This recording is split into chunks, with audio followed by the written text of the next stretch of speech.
Hello folks, Sean Rice here, and in today's training, I've titled this How to Design a Winning Business and what do they share with your model that you can use in building your business such that you're going to design what we're going to call business. You're going to design a business that is going to allow you to build something that is customer centric. And what that means is that we're going to build your business in such a way that your business is going to be designed for your customers in such a way that your clients will be able to get the highest maximum value out of whatever it is that you're teaching, whether it's through your coaching program, for your membership, through the products that you have so much of the time in the information industry. And a lot of my own training, we make an effort to streamline the thing in such a way that we can unmake, that sometimes we miss out a little on what do your customers need? And so today, that's the direction that I really want to take this, and I want you to be able to look at building your business from the perspective of what do I have customers need? What's the very best thing, and what's the way in which I can deliver maximum value in my niche? How can I be the very best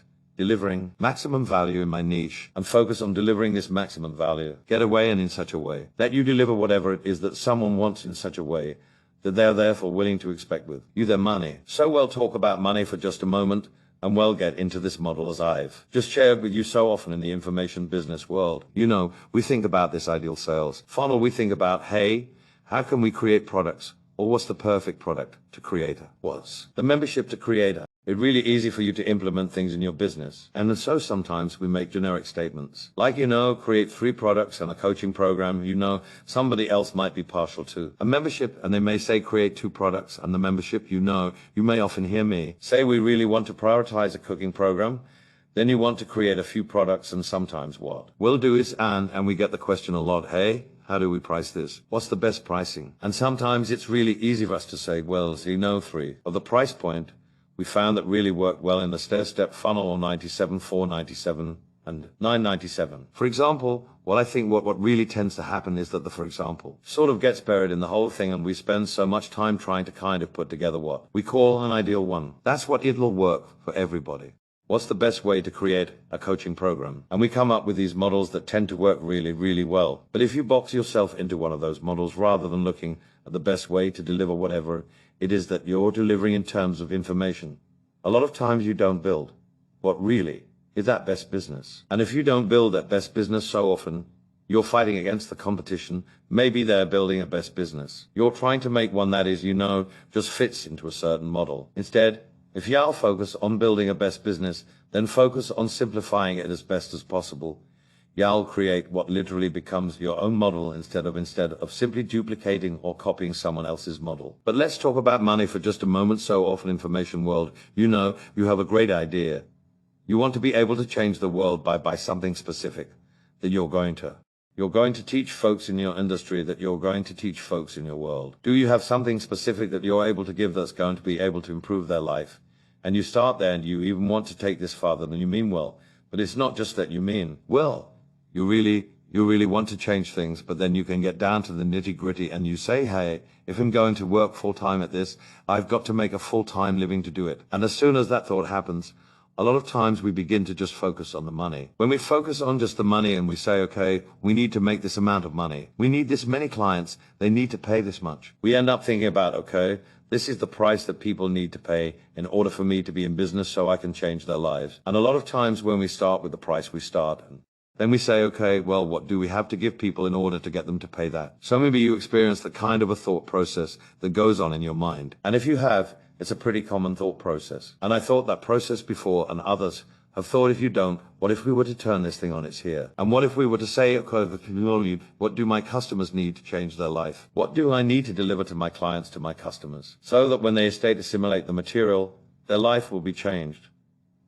Do I need to give them in exchange for their money? But even before we get to the exchange of the money, in order for that client to be able to get maximum results, what do I need to give them? And once we've laid all of that out, then we can think about, okay, what is it worth to someone to be able to have all of this? What's a fair price for me to put on the show that someone is able to have all of this particular training? We can think of funnels exactly the same way. Instead of thinking of funnels from a perspective of, okay, I have to have 3 products and they have to be priced like this. What if we were to instead start with the proposition that said, what is the very first thing a client needs when they are exposed to me? What is the very first thing that a client needs when he or she is exposed to me? Okay, great. We lay that out. We say, okay, what's a fair price for this? Maybe the price is $97, then instead of saying, okay, we've got to kind of move this ladder up the next item, as to have this other price instead. What if we were to say, okay, if someone totally assimilates this, then maybe we have 100 buyers at this level, we go back to him and say, okay, what do you need next? What are you still missing? What do you need more of? Do you need a membership access? Do you need coaching? Whatever it is, and then we design whatever that next thing is based on what that next need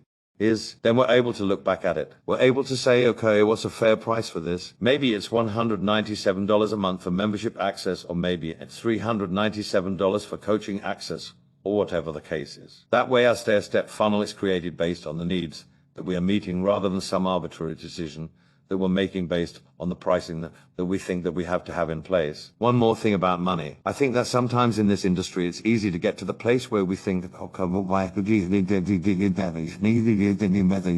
but let's just talk about money for just a moment. You see, when we get paid for something, all we're getting, all that payment is an exchange of money for whatever our services are.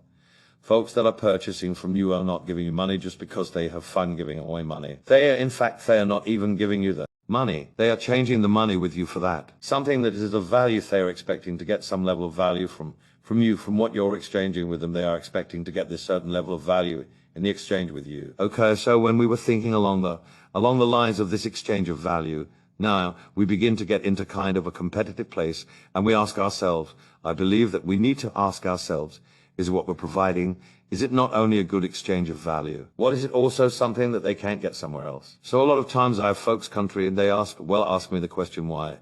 Why do I need to create a training program that is the best in the marketplace because my competitors aren't doing what's best in the marketplace? You know, I don't really think I need to be best in order to compete. There's lots of people out there making money in my particular niche that are not the best in the marketplace. And I just want to be like everybody else. And you know, I wrestled with this issue a lot.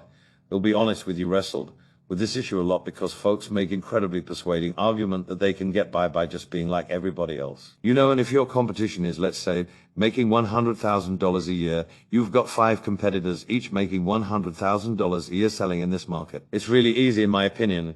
It's really, really easy to look at that and say, okay, well, I just want a piece of that pie. I'm going to come in. I just want to take a piece of the pie. I want to just do things just like everybody else, and I'm okay with that. I just want to make this $50,000. I just want to make this $50,000. And what do I have to do to make that happen? And the problem with this is, let me just kind of talk about the persuasive argument. Your folks will make this persuasive argument, and to be honest, it's really easy for me to get carried away with that and say, well, you know, you're right. You can just be like everybody else and make your 50,000 or whatever. If that's what you want to do from home, there's nothing wrong with that. It's really easy for me to place a stamp of approval on that. Yeah, because in theory that makes a lot of sense. But when it comes to the real world, I believe you've got to recognize that your 5 competitors have already been in the market for 5 to 10 years. They know what works. They are doing what they believe to be their best to capture that part of the market. And so if you come in and you're just like them and you just say, I'm just going to create another product that is just like them, or I'm going to create a coaching program that's just like, then why should anybody do business with you who's only been in business for 30 days or 90 days when these other companies have been in business for a long time teaching the same thing that you're teaching? And so then some folks will say, well, you know, I could just charge a lower price and put everybody out of business. The problem with charging a low price is the only reason someone then comes to you instead of your competition is because you're cheaper. And if the only reason they're coming to you is because you're cheaper, their value proposition isn't on whatever it is that they want to learn. And so what happens a lot of times, if you're the lowest price leader in your market, you're not getting the best clients. You're getting the cast-off clients.